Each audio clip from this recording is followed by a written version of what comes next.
ପିଲାମାନେ ଦେଖନ୍ତୁ ITBP 2024 ଭଲ ନୋଟିଫିକେସନ୍ ଆସିଛି। ଆଉ ପୋଷ୍ଟ ଗୁଡ଼ିକ ରହୁଛି ଆମର କ'ଣ ନା ଟେଲର ଆଉ କୋବଲର କି ଆମ କନେଷ୍ଟବଳ ଟ୍ରେଡମ୍ୟାନ୍ ପୋଷ୍ଟ। ତାହେଲେ ଦେଖିବା ତାର डिटेल्स एलिजिबिलिटी कौन एज एजुकेशनल क्वालिफिकेशन तार डिटेल्स सब देखा चलतु। ता पूर्व देखु आम डेट गुड़ी इंपोर्टाट डेट कौ डेट आप अप्लाई करेंगे कौटा हूँ तार क्लोजिंग डेट आपड़ 20/7/2024 यूँ आपणकर आरंभ हो गला। लास्ट डेट हूँ 18/8 है आप 20/7/2024 मध्य आरंभ कर 18/8/2024 भितर अप्लाई करेंगे। तार पोस्ट डिटेल्स देखु पोस्ट नेम हूँ कनेस्टेबल टेलर अच्छी कनेस्टेबल कोबलर अच्छी। टोटाल वैकेंसी हूँ कनेस्टेबल टेलर 18टा आउ कनेस्टेबल कोबलर हूँ 33टा। से मेल फीमेल उभय थे अप्लाई करेंगे। तेणु आप केतोटी पोस्ट अच्छी क्यों मैंने UR को मैंने SC को मैंने ST को मैंने EWS से मैंने देखी दिखाँ कार केतोटी पोस्ट अच्छी वीडियो को पॉज करके देखी दिंतु। देखो तार सालारी का विषय जाना हेल्ले यहाँ हूँ आम लेवल 3 पोस्ट जोटा कि सालारी 21,700 आरंभ हो 69,100 अच्छी। एटा 7th पे कमिशन अनुसार ता सहित आपण मानकर विभिन्न प्रकार अलाउंस अच्छी जमी डिफेन्स अलग प्रकार अलाउंस था DNS allowance DA ration money तापर आम HRA TA transport allowance medical allowance other facility सब अच्छी।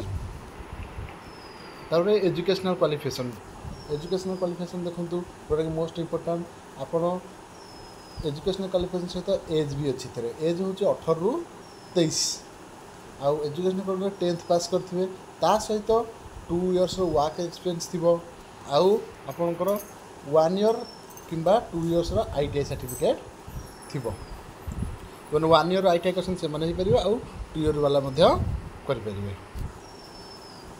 ये कौ मैंने अप्लाई करेंगे जो एज रोच तार एज देखो आप 19/8/2001 रु जन्मग्रहण करेंगे कौटू ना 19/8/2001 रु आरंभ करी 18/8/2006 यही भितर जो मैंने जन्मग्रहण करेंगे से आर एज जो रोचे एज क्राइटेरिया फिलअप करेंगे।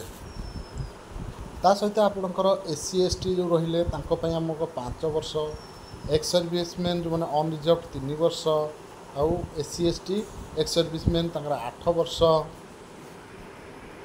आउ जो मैंने गवर्नमेंट सर्वेंट 5 वर्ष गवर्नमेंट सर्विस को 5 वर्ष रिलैक्स कराई।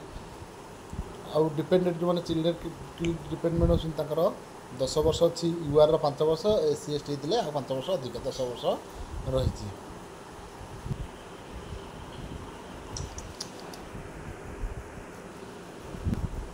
फिजिकल स्टैंडर्ड देखु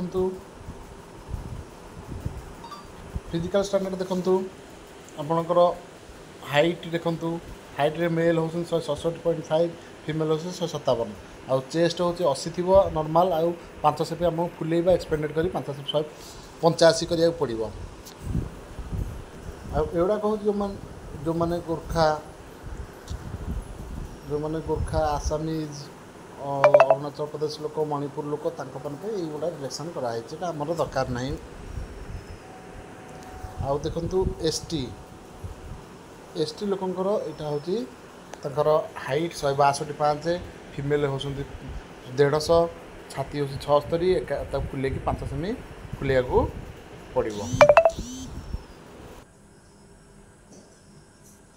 को अप्लाई करने को हेले आपन को ऑफिशियल साइट हूँ देखु https://recruitment.itbpolice.nic.in यही ऑफिशियल साइट को जाकि आप अप्लाई करेंगे। मुझे तार डिस्क्रिप्शन में लिंकटा देदेवी आपण मैंने जाकि अप्लाई करें। एप्लिकेशन फीस विषय क्या कहले देखु आपन को UR EWS कैटेगोरी मैंने आपन को 100 टंका पेमेंट करिवो। आउ रहिले शेड्यूल कास्ट ये देखु caste belong to schedule caste schedule type female accepted कराई फ्री करा आपन सिलेक्शन प्रोसेस जो हम प्रथम तार फेज 1 अच्छी फेज 1 आप medical test sorry physical test हम ये फिजिकल टेस्ट रे आपन को रहइबो 1600 मीटर जोटा कि देखंतु 1600 मीटर रोची जोटा कि 7 मिनिट 30 सेकेंड रे पास करिया पड़िबो। लॉन्ग जंप रोची 11 फीट 3टा चांस रे क्लियर करिया पड़िबो। हाई जंप रोची 3.5 फीट जोटा कि 3टा चांस रे क्लियर करिया पड़िबो। तापर फीमेल मानकर एटा जोटा कहली एटा मेल मानकर थिला। फीमेल मानकर देखंतु 800 मीटर रेस केते ना 4.45 मिनट रे करिया पड़िबो। लॉन्ग जंप 9 फीट करिया पड़िबो जोटा कि 3टा चांस रे। हाई जंप 3 फीट करिया पड़िबो जोटा कि 3टा चांस रे। फिजिकल टेस्ट अच्छे आप हाइट वेट चेस्ट एटाक देखिए। तापर आपन को ना रिटन एग्जाम देवा पड़ो। रिटन एग्जाम जो अच्छे 50 मार्कर रिटन एग्जाम देवा पड़ो। से रिटन एग्जाम कौन आसो देखु मल्टीपल क्वेश्चन आसो।